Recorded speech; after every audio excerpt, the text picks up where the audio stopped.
You're listening to the Mind Manual Podcast, episode 31, Overcoming Burnout and Overwhelm. If you want a particular result in your life, but you're unable to get it, tune in to start training your brain and expanding your emotional intelligence to unlock the most powerful and underutilized performance tool that we have. It's the most important work you could do because it affects every area of your life.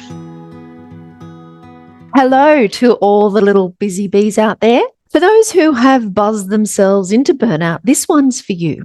We're going to unravel what's really going on with burnout, what needs to be addressed, and what stops us from stepping into our power and claiming authority and control over our situation at home, work, or in business.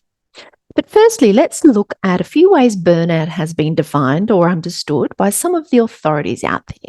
We have the Merriam-Webster that defines it as exhaustion of physical or emotional strength or motivation, usually as a result of prolonged stress or frustration. The Mayo Clinic explains it as a special type of work-related stress, a state of physical or emotional exhaustion that also involves a sense of reduced accomplishment and loss of personal identity. And the World Health Organization has stated that burnout is included in the 11th revision of the International Classification of Diseases as an occupational phenomenon that is not classified as a medical condition. They go on to define burnout in this classification, which is ICD-11, as a syndrome conceptualized resulting from chronic workplace stress that has not been successfully managed. It is characterized by three dimensions: feelings of energy depletion or exhaustion, increased mental distance from one's job, or feelings of negativism or cynicism related to one's job, and reduced professional efficacy. So let's look at some of the factors that might commonly contribute to placing us in this predictable pattern. The common denomination across all three definitions is that they all refer to feelings. Feelings of negativism or cynicism, feelings of energy depletion, emotional exhaustion, prolonged stress or frustration, and even loss of personal identity, which also relates to how we feel about ourselves. So even though burnout can manifest physically, it's being driven by the emotional realm. And the underlying system that is regulating our emotional landscape is our mind. It will be the way we're thinking about it. The World Health Organization, or WHO, refers to 4 different components in their definition: the mental or cognitive aspect, the feelings or emotional, the physical being emotional and physical depletion, and the inevitable result that ensues, which is reduced professional efficacy. And so it affects every aspect of our being, mental, emotional, and physical, to produce a certain result, which are actually reflections of the model that we use to identify the different components that are responsible for creating our reality or experience of something. So for those who've listened to the previous episodes, we have the circumstance, which will be the facts of what has happened. These are basically statements of fact that everyone would agree on. So this bit is objective. It's not subjective. It doesn't include any opinions or judgments or ancillary thoughts and stories that you might have about it. We reduce the circumstance to the raw, cold, hard facts that are indisputable. So without all these other layers that our mind offers us, they will be completely neutral, because nothing is good or bad until we go and have a thought about it. Now, this circumstance could be different for everyone, depending on the dynamics and facts about what has or is unfolding in your particular situation or event. This part is really quite independent of the experience that we then go and create from the circumstance. So this element will always be variable and may not be within our control, because we can't control other people. They have their own agendas and life keeps unfolding as it does. The next part is where all the fun is. and where the seeds of creation are sown.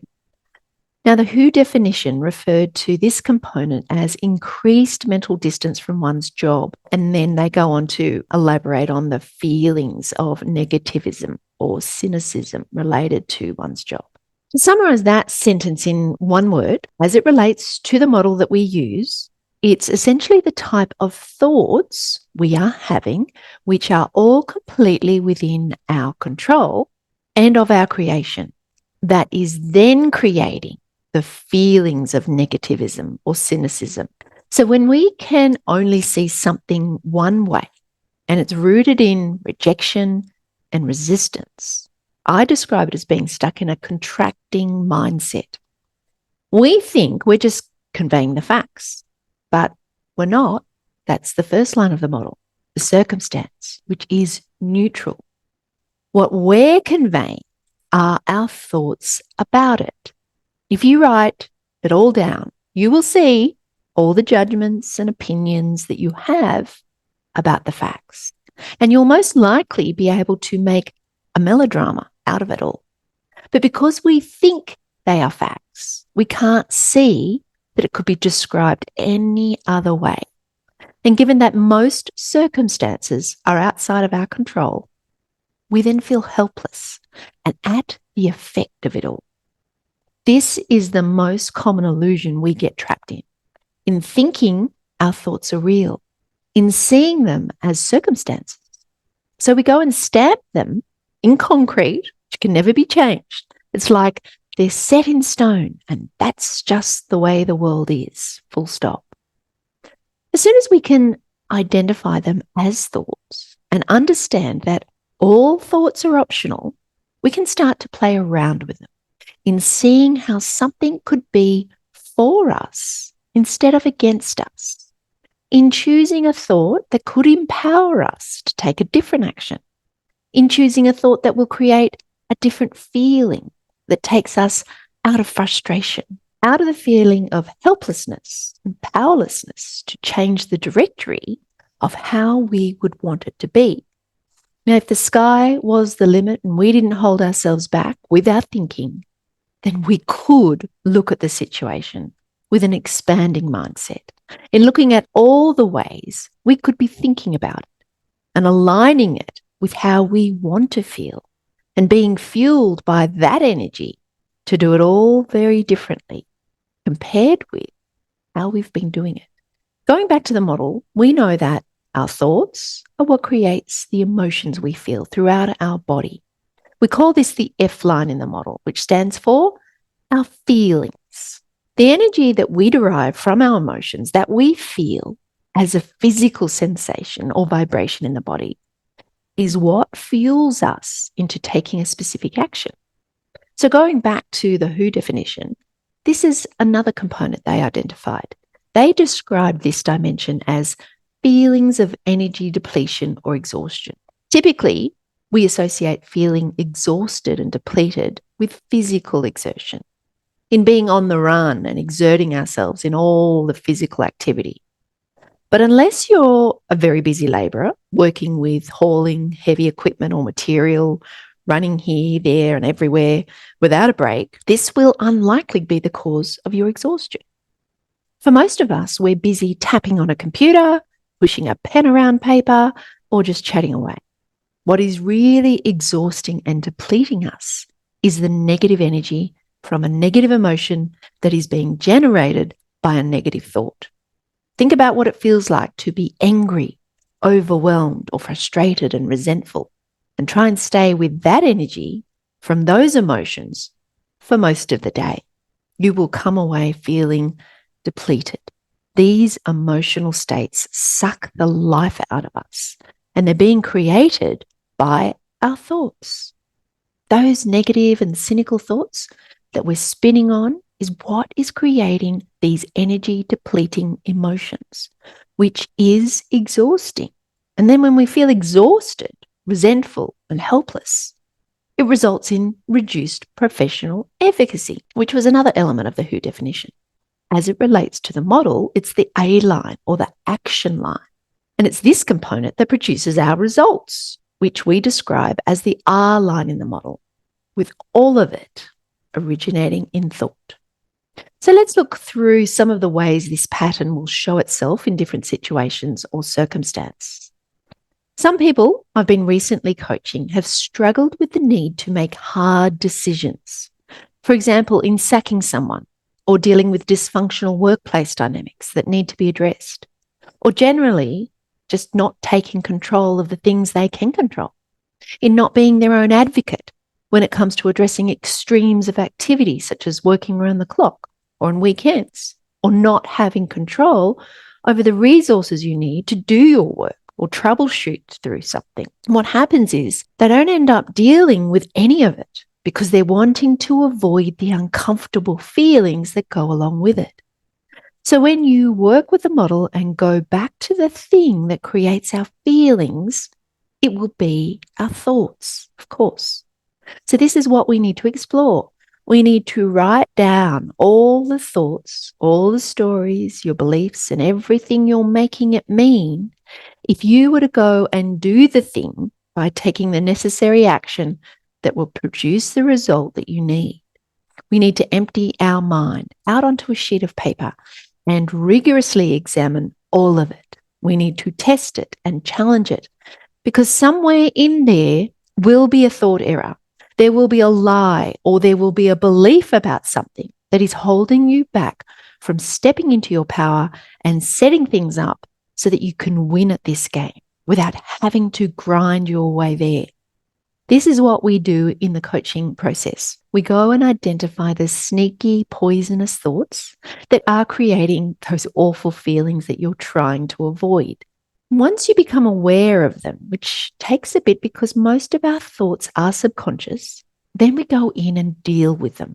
We can reframe them. We can find all the ways that they're untrue and call it all out and see through to the reality that we are creating for ourselves. So let's take the instance of having to sack someone. If the feeling is dread and guilt, what are the thoughts that have created those feelings?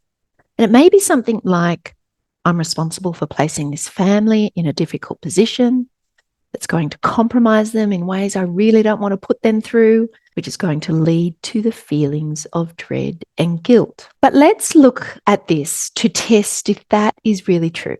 In taking this view, you would have to assume that it renders the employee in a powerless position, unable to make any moves, such as find another job that might be a better match for them. It also assumes that you have control over their emotions, which is never the case because you can't direct them to think a certain way. So if they go and make that mean that they're not good enough or unworthy as a person and therefore create a feeling of hopelessness, the truth is that this is their creation. It is their choice to assign that meaning, which will lead them to take no action, which will prove the original thought that they're not good enough to get another job. That is how the model works all of the time with any thought for anyone. Whereas if they had the thought, well, I was really just coasting on that one, and maybe it's time for me to go and ask more from myself, to stretch myself in ways that I would never have considered while ever I stayed in my comfortable corner. Maybe, just maybe, this is a blessing in disguise and the push that I need to take my life to the next level, to go further afield and see what I'm capable of. Now, I've heard of many people taking this path, and I also hear of many people taking the other. The only person who can make that choice is the person that has been placed in that position or circumstance, and not another living soul. We are powerless over the thoughts and perspective that another person chooses to create. And that's just two possibilities out of an infinite number that they could take on. Now, I'm not advocating that we should go around indifferently deleting people out of our life or workplace without regard to how we deliver that news, even though it is entirely up to them and what they go and do with it. We still need to account for how we show up and conduct ourselves. Empathy can go a long way in how you choose to frame this, in treating the person as if you were delivering this news to yourself. A person may not remember the words you said to them, but they will always remember the way you made them feel. Knowing how the human brain works, we know that news like this will activate their survival instinct and fear response. And for some, they will feel as if their life is in danger. When you have compassion for that, it will help you to direct the conversation in a way that is not diminishing to them, that doesn't make them feel less than as a person.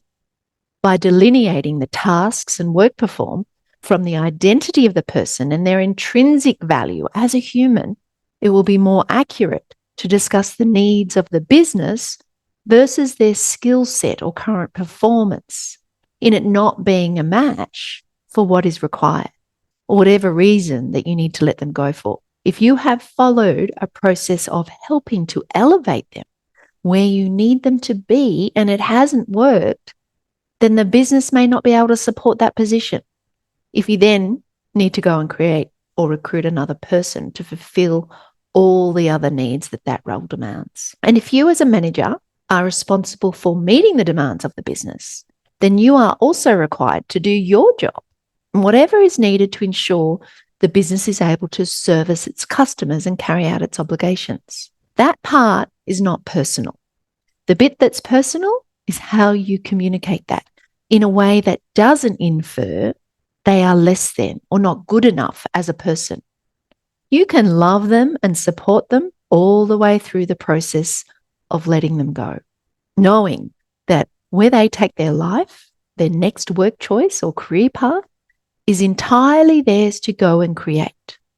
When you see them as being a capable human and acknowledge this gift of choice that they have, that we all have, and we don't reduce their circumstance in our eyes to a level where they lack this most basic right as a human, which is free will, then we don't need to create the difficult emotions that come from thinking we've caged them in a corner with nowhere to go and nowhere to turn to.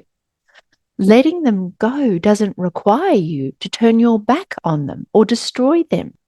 This is where your support and understanding and how you want to show up comes in. This is your opportunity to shine and be proud of the way you do business and how you treat others.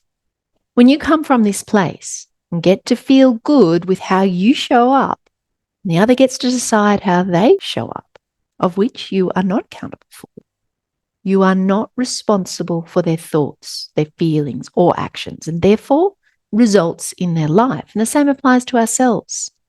Outsourcing responsibility for your emotional life to anyone else is completely disempowering and only places you in the victim role.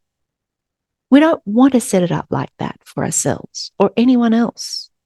In the case of advocating for yourself with extreme work-related activity or not taking the steps needed to access the resources you need to do your work, again, what will hold you back from going in and negotiating what you need in order to stay and produce the results they hired you to do is in avoiding the uncomfortable emotions that come from having your own back. And where needed, going against the flow to call it all out for what it is and ask for what you need. The feeling you might be avoiding could be rejection or disapproval or even shame if they react in a way that makes you wrong. But once again, these emotions will come from a story or belief that you've subscribed to or a thought you will go and have about yourself. And it might be something like, what was I thinking? Or who do I think I am going in there and asking for that? Or what if they say no? All of those thoughts will create feelings of rejection, disapproval, fear, and shame.